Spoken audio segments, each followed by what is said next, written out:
aimé tant. Alléluia. Amen. Bien-aimé, que la paix de notre Seigneur Jésus-Christ soit avec toi. Amen. Matthieu 26, versets 69 à 73. Aujourd'hui, nous allons te parler de quelque chose qui est très important. Dans ce passage, des personnes sont venues poser une question à l'apôtre Pierre pour lui demander s'il faisait partie de l'équipe de Jésus-Christ.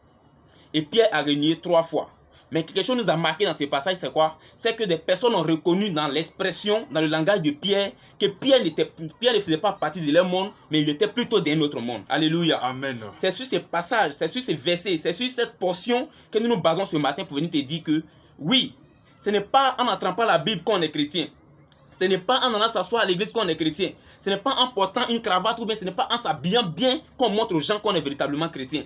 Mais c'est par ton langage, par ton comportement, par ton caractère, par ta manière de vivre autour de toi que tu montres aux gens que tu es un chrétien. Alléluia. Amen. Quand nous regardons dans le livre de 2 Corinthiens 5, verset 17, un passage que beaucoup de personnes connaissent, il est écrit là-bas que quand on vient à Christ, on devient une nouvelle créature. Ça dit que l'ancien comportement passe. L'ancienne manière de penser passe. L'ancienne manière de répondre, de répliquer aux gens passe. L'ancienne manière de se coiffer, de s'habiller passe. Et on devient une nouvelle personne. Amen. Ce que je vais te dire ce matin, ce n'est pas de montrer autour de toi que tu es chrétien en regardant forcément dans la Bible, en montrant aux gens que tu es chrétien en attrapant la Bible pour aller dimanche à l'église. Non, au-delà de ça, ton comportement doit refléter le Christ. Alléluia. Amen. Ta manière de parler doit refléter le Christ. Amen. Ta manière de réfléchir, ta manière de raisonner dans ton environnement doit refléter le Christ. C'est en cela qu'on dira que toi, tu es un enfant de Dieu. Alléluia. Amen. Quand Pierre a parlé, il n'a pas dit qu'il était chrétien. Lui-même, il reniait son identité. Amen. Mais l'homme a reçu dans sa parole que toi, non, tu es en train de dire que tu n'es pas chrétien. Mais je vois dans ton langage que tu es un chrétien. Alléluia. Est-ce qu'aujourd'hui, on peut voir dans ton langage que tu es un chrétien? Est-ce qu'on peut voir dans ton comportement que tu es un chrétien? Est-ce qu'on peut voir dans ton habillement que tu es un chrétien? Le christianisme, ce n'est pas seulement le dimanche. Il y a des personnes qui sont bien habillées le dimanche et après le dimanche, on devient autre chose. Non.